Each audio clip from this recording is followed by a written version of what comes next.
देखिए, आज हम लोग पढ़ेंगे यूज ऑफ इज अमर अर्थात है हु हो का प्रयोग।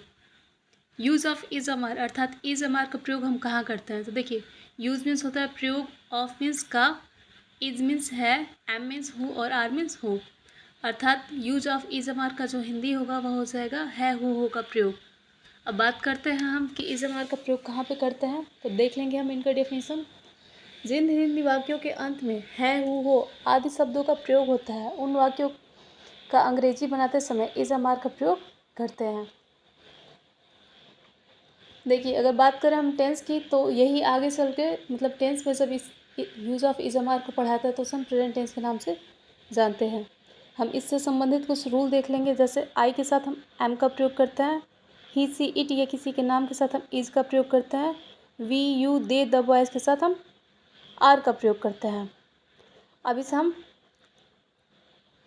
यूज ऑफ इज अमर की सारणी देख लेंगे। अर्थात देखिए, फर्स्ट पर्सन का सिंगुलर आई होता है, आई के साथ हम एम का प्रयोग करते हैं, जैसे मैं पढ़ता हूँ, I am read. First person का प्लूरल वी होता है, वी के साथ हम आर का प्रयोग करते हैं, जैसे वी आर रीड, हम लोग पढ़ते हैं।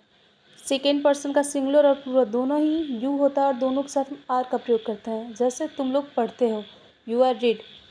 थर्ड पर्सन का सिंगुलर ही सी इट ये किसी का नाम होता है, उसके साथ हम इज़ का प्रयोग करते हैं, जैसे ही इज़ रीड, वह पढ़ता है, सी इज़ रीड, वह पढ़ती है, राम इज़ रीड, राम पढ़ता है।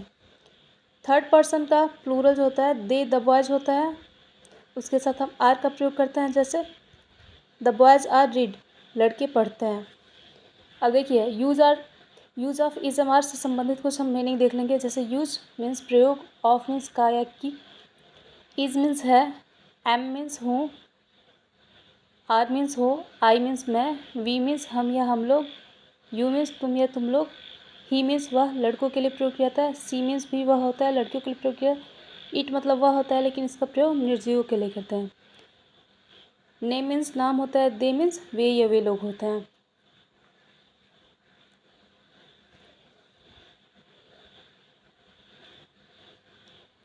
अब हम use of is am are से संबंधित कुछ एग्जाम्पल देख लेंगे, जैसे आई एम रीड इंग्लिश, मैं अंग्रेजी पढ़ता हूँ, यू आर इट मैंगो, तुम लोग आम खाते हो, दे आर रीड बुक, वे लोग किताब पढ़ते हैं, we are write a letter, हम लोग एक पत्र लिखते हैं, राम इज़ प्ले फुटबॉल, राम फुटबॉल खेलता है। देखिए, आई के साथ हमने एम का प्रयोग किया है, जैसा कि रूल में था। यू के साथ हमने आर का प्रयोग किया है, दे के साथ भी हमने आर का प्रयोग किया है, वी प्लूरल है उसके साथ भी हमने आर का प्रयोग किया है, राम नेम है तो उसके साथ हमने इज़ का प्रयोग किया है। देखिए, जैसे कि हमने चार्ट में बताया था, use of is am are के चार्ट में हमने बताया था सिंगुलर और प्लूरल। तो सिंगुलर किसे कहते हैं? तो जिस वाक्य में किसी एक व्यक्ति के बारे में बात की जाए उसे हम सिंगुलर कहते हैं, जबकि जिस वाक्य में एक से अधिक लोगों के बारे में बात की जाए उसे हम प्लूरल कहते हैं। अब देखिए, use of is am are में निगेटिव सेंटेंस के कुछ हम डेफिनेशन के साथ रूल भी देख लेंगे। तो निगेटिव सेंटेंस किसे कहते हैं?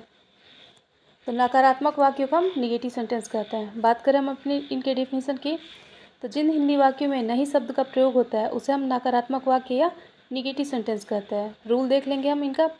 Subject plus is am are plus verb plus other word, जैसे राम फुटबॉल नहीं खेलता है, Ram is not play football, तुम लोग आम नहीं खाते हो, you are not eat mango, वे लोग खाना नहीं पकाते हैं, they are not cook food.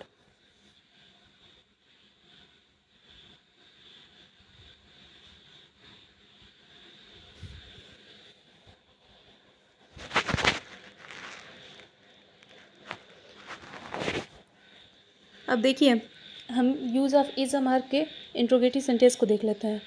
तो बात करें हम इंट्रोगेटिव सेंटेंस किसे कहते हैं, तो प्रश्नवाचक वाक्य को हम इंट्रोगेटिव सेंटेंस कहते हैं। अब देख लेते हैं हम इनका डेफिनेशन।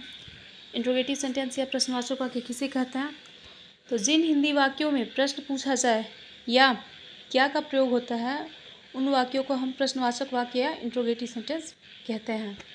देखिए, इंट्रोगेटिव सेंटेंस की सबसे बड़ी विशेषता यह होती है कि जो भी हेल्पिंग वर्ब के रूप में जो भी शब्द प्रयोग किया जा रहा है, जो भी वर्ड प्रयोग किया जा रहा है, उसे वाक्य के सबसे पहले लिखते हैं। और सेकेंड, इसमें महत्वपूर्ण बात यह होती है कि इंट्रोगेटिव सेंटेंस के अंत में चाहे वो हिंदी ट्रांसलेशन हो या इंग्लिश ट्रांसलेशन हो, उसके अंत में सदैव हम क्वेश्चन मार्क या प्रश्नवाचक चिन्ह का प्रयोग करते हैं। जैसे रूल देख लेंगे हम, is am are plus subject plus verb plus other word, अंत में क्वेश्चन मार्क। क्या मैं अंग्रेजी पढ़ता हूँ, देखिए मैं के साथ एम का प्रयोग होता है। मैं के साथ का मतलब है कि आई के साथ हम एम का प्रयोग करते हैं, अर्थात इस वाक्य में एम को हम वाक्य के पहले लिखेंगे। जैसे क्या मैं अंग्रेजी पढ़ता हूँ, एम आई रीड इंग्लिश। क्या आप लोग फुटबॉल खेलते हैं, तो देखिए आप लोग का मीनिंग यू होता है, यू के साथ हम आर का प्रयोग करते हैं, अर्थात इस वाक्य में हम आर को सबसे पहले लिखेंगे। जैसे आर यू प्ले फुटबॉल, अंत में क्वेश्चन मार्क। क्या मोहन गाना गाता है, तो देखिए मोहन के साथ मोहन नाम है तो उसके साथ हम इज का प्रयोग करते हैं, तो हो जाएगा is Mohan sing a song. बात करते हैं हम इंट्रोगेटिव निगेटिव सेंटेंस की। तो इंट्रोगेटिव निगेटिव सेंटेंस किसे कहता है, तो जिन हिंदी वाक्य में क्या तथा नहीं दोनों शब्दों का प्रयोग होता है, उन वाक्यों को हम इंट्रोगेटिव निगेटिव सेंटेंस कहते हैं। बात करें हम इनके रूल की, देखिए is am are plus subject plus not plus verb plus other word और अंत में हो जाएगा क्वेश्चन मार्क। इससे संबंधित हम कुछ एग्जाम्पल देख लेंगे। जैसे क्या मैं अंग्रेजी नहीं पढ़ता हूँ, am I not read English. क्या तुम लोग फुटबॉल नहीं खेलते हो, are you not play football. क्या वे लोग आम नहीं खाते हैं, are they not eat mango. देखिए इन सभी वाक्यों में क्या तथा नहीं दोनों शब्दों का प्रयोग हुआ है, अर्थात इस वाक्य को हम इंट्रोगेटिव निगेटिव सेंटेंस कहेंगे। अब देखते हैं हम use of is am are से question word interrogative negative sentence question word interrogative sentence किसे कहता है। तो देखिए जिन वाक्यों में प्रश्नवाचक शब्दों का प्रयोग करके प्रश्न पूछा जाए, उन वाक्यों को हम क्वेश्चन वर्ड इंट्रोगेटिव सेंटेंस कहते हैं। प्रश्नवाचक वाक्य कौन से होंगे, तो देखिए क्या, क्यों, कहाँ, कैसे, किस लिए, किसे, इन शब्दों को हम क्वेश्चन वर्ड या प्रश्नवाचक शब्द कहते हैं।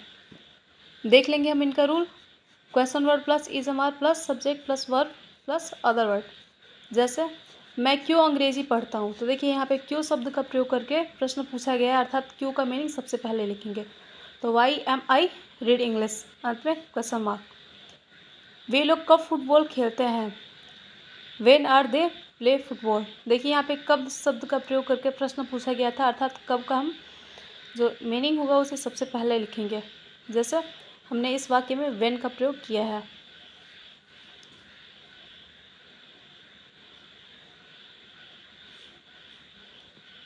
देखिए अब बात करें हम क्वेश्चन और इंट्रोगेटिव निगेटिव सेंटेंस की, तो क्वेश्चन और इंट्रोगेटिव निगेटिव सेंटेंस किसे कहता है। देखिए जिन हिंदी वाक्यों में प्रश्नवाचक शब्द या क्वेश्चन वर्ड तथा नहीं दोनों शब्द का प्रयोग करके प्रश्न पूछा जाए, उन वाक्यों को हम क्वेश्चन और इंट्रोगेटिव निगेटिव सेंटेंस कहते हैं। या हम कहें जिन हिंदी वाक्यों में प्रश्नवाचक शब्द का प्रयोग करके प्रश्न पूछा जाए तथा उसमें नहीं का भी प्रयोग हो, उन वाक्यों को हम क्वेश्चन और इंट्रोगेटिव निगेटिव सेंटेंस कहते हैं।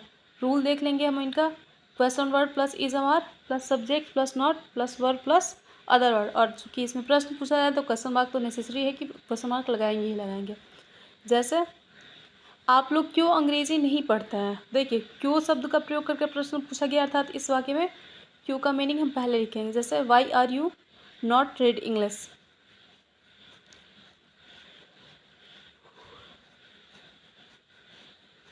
देखिए use of is am are से संबंधित कुछ हम महत्वपूर्ण एग्जाम्पल देख लेंगे। जैसे